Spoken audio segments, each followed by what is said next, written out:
जो होता है आपके घर के मजबूती का बेस होता है, जो आपके पूरे घर और दीवारें को लोड को सपोर्ट करता है। क्या करता है, जितने भी लोड होता है उसको सेफली कहाँ हमारे नीचे जो फाउंडेशन होता है, नींव होता है, वहाँ तक उसको ट्रांसफ़र करता है। तो ऐसे में अगर प्लिंथ बीम अगर आपका सही से और मजबूत नहीं बना तो फिर ऐसे बेकार का जो प्लिंथ बीम हम बस दिखावे के लिए बना देते हैं, जो हमारा एक ठेकेदार बना देता है। तो वैसे प्लिंथ बीम बनाने से क्या फ़ायदा, जो आपके घर की मजबूती भी ना दे और उस प्लिंथ बीम को बनाने में आपके काफ़ी पैसे भी लग जाए। तो दोस्तों इस वीडियो में मैं आपको यही बताने वाला हूं कि अगर आप प्लिंथ बीम बनवाने जा रहे हैं अपने घर में, अगर आप उसका तैयारी करवा रहे हैं कि अब प्लिंथ बीम का हमारा निर्माण होगा, तो देखिए जो ठेकेदार होता है वो थोड़े से अपना पैसा वहाँ पे समय का बचत करने के लिए, लेबर का बचत करने के लिए, ताकि उसका कुछ पैसा बच जाए, तो थोड़े से पैसे बचाने के लिए वो क्या करता है, आपके प्लिंथ बीम में बहुत सारी मिस्टेक करता है, गलतियाँ करता है और आपके घर के मजबूती के साथ खिलवाड़ करता है, क्योंकि आपको उसकी तो जानकारी होती नहीं है। तो अगर आप जानना चाहते हैं कि प्लिंथ बीम बनाने का सही तरीका क्या है और इसमें क्या क्या गलतियां की जाती हैं, तो इस वीडियो में मैं आपको 10 से 12 ऐसे इंपॉर्टेंट गलतियां बताऊंगा, मिस्टेक बताऊंगा और उसको सही के तरीका क्या है बनाने का वो भी बताऊंगा। आपको ज़रूर जान लेनी चाहिए, तब आपको अपने प्लिंथ बीम का काम करवाना चाहिए। तो चलिए वीडियो को डिटेल में शुरू करते हैं। सबसे पहले हमें समझनी है कि प्लिंथ बीम की हाइट कितनी होनी चाहिए। तो देखिए, जो प्लिंथ बीम का हाइट आप डिसाइड करेंगे कि आपको कितनी ऊंचाई पे प्लिंथ बीम देना है, यानी अपना जो फर्श का लेवल है वो कितने ऊंचाई पे देना है। तो जो आपका रोड आया है आपके घर के सामने, वो अगर पक्का रोड बना है, अब वो नहीं बनना है, तो उस रोड से कम आपको 1.5 से 2 फीट ऊपर आपका जो फर्श लेवल है यानी प्लिंथ बीम देना है।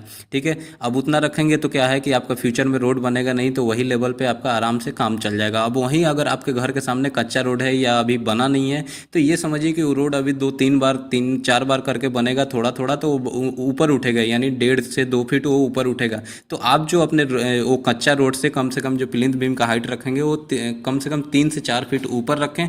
तो इस तरीके से कितना बार भी आपका वो रोड बने तो आपका ज़्यादा से ज़्यादा 1.5 से 2 फीट ही वो रोड उठेगा, तो भी आपके पास 2 फीट हाइट वो ज़्यादा रहेगा रोड से। तो इस तरीके से आपके आने वाले फ्यूचर में आपके घर में पानी घुसने या किसी तरीके का समस्या नहीं आएगी।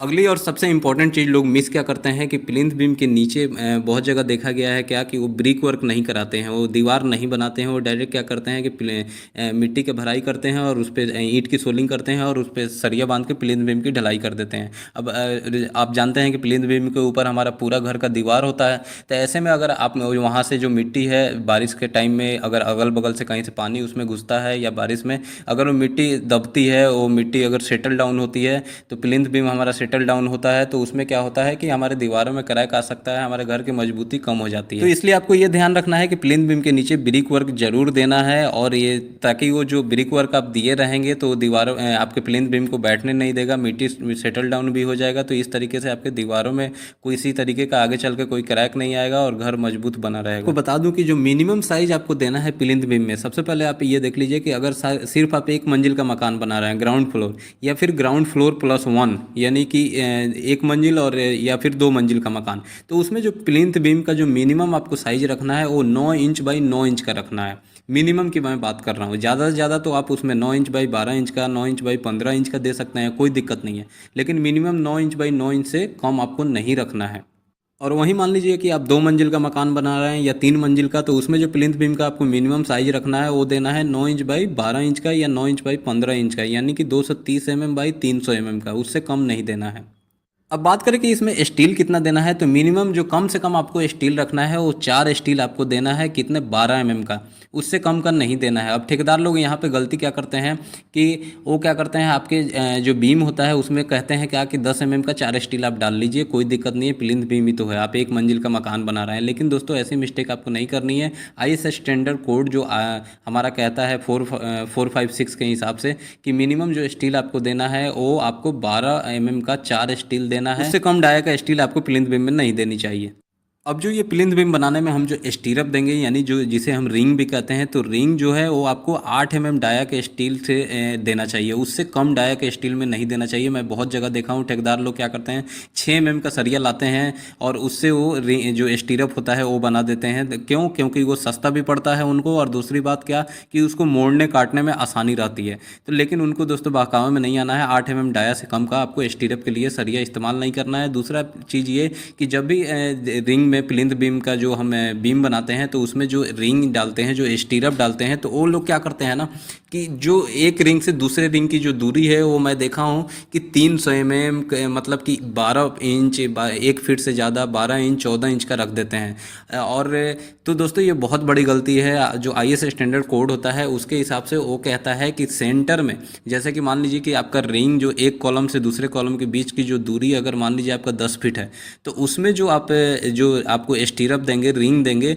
तो बीच का जैसे कि एक पिलर से आप 2.5 फीट 3 फीट का जगह ले लें, तो वो 3 फीट तक आपको जो रिंग का दूरी देना है वो 5 इंच का देना है। फिर बीच में जो आपको 3 फीट का जो दूरी है उसमें आपको कितना 6 से 7 इंच का रखना है। और फिर जो लास्ट का 3 फीट बचेगा उसमें आपको सिर्फ 4 से 5 इंच का देना है। तो जहाँ जहाँ कॉलम का एंड पॉइंट होगा वहाँ पे आपको जो दूरी है स्टीरअप का वो कम कर देना है। सेंटर में आप ज़्यादा दूरी बढ़ा सकते हैं, 1 से 2 इंच ज़्यादा कर सकते हैं, जैसे कि आप यहाँ पे डायग्राम में देख रहे हैं। अब ठेकेदार लोग उसका स्पेसिंग इतना ज़्यादा बढ़ा देते हैं कि जहाँ पे हमारा, जैसे मैं बता रहा हूँ कि एंड पॉइंट पे आपको दूरी कम रखनी है, लेकिन वो वहाँ पे भी 12 इंच 10 इंच 14 इंच का रखते हैं। तो इसी वजह से क्रैक आपको देखने को मिलता है कॉलम के जंक्शन पे। स्टीरअप में एक और बड़ी मिस्टेक ये की जाती है कि जितना भी रिंग बनाया जाता है यानी स्टीरअप बनाया जाता है, तो जो उसमें हुक होता है ना, वो हुक या तो बहुत छोटा काट दिया जाता है। तो हुक का जो जो मूड़ा रहेगा, जो दोनों साइड से मूड़ा है, ये जो लेंथ है आप जैसे देख रहे हैं, ये कम से कम आपको 9D यानी कि कम से कम 3 इंच होना चाहिए। और दूसरी बात कि ये आप देख रहे हैं कि सीधा सीधा ये मोड़ के छोड़ दिया गया है 90 डिग्री पे, ये बिल्कुल गलत है। जब इस बीम पे कोई लोड पड़ेगा तो ये क्या होगा कि वहाँ से जब ऊपर उठेगा बीम अपने कॉर्नर से, तो वो वहाँ से क्या है कि खुल सकता है। तो यहाँ पे जो स्टीरअप है, कम से कम आपको जो हुक है वो आपको 135 डिग्री पे मुड़ा होना चाहिए, तब जाके वो अच्छा बॉन्डिंग बनाएगा। वो जो बीम का सरिया है उसको निकलने नहीं देगा बाहर। और जितने भी स्टीरअप यानी जो रिंग आप देंगे, वो आपका हुक जो होगा वो अल्टरनेट में रहेगा। जैसे आप एक डाले, आप देख सकते हैं कि इस साइड इसका फेसिंग है, तो दूसरा जो हमारा रिंग है उसका जो फेसिंग है दूसरे साइड है। और जितना भी हुक रहेगा, जो हुक वाला फेस रहेगा, वो सब अपर साइड में रहेगा, नीचे की तरफ नहीं देना है। जैसे यहाँ देख रहे हैं कि नीचे की तरफ दिया गया है, तो ये गलत तरीका है। आपको जितना भी हुक का पोजीशन यानी स्टीरअप का जो मुंह होता है वो ऊपर रहेगा और अल्टरनेट रहेगा। एक आपको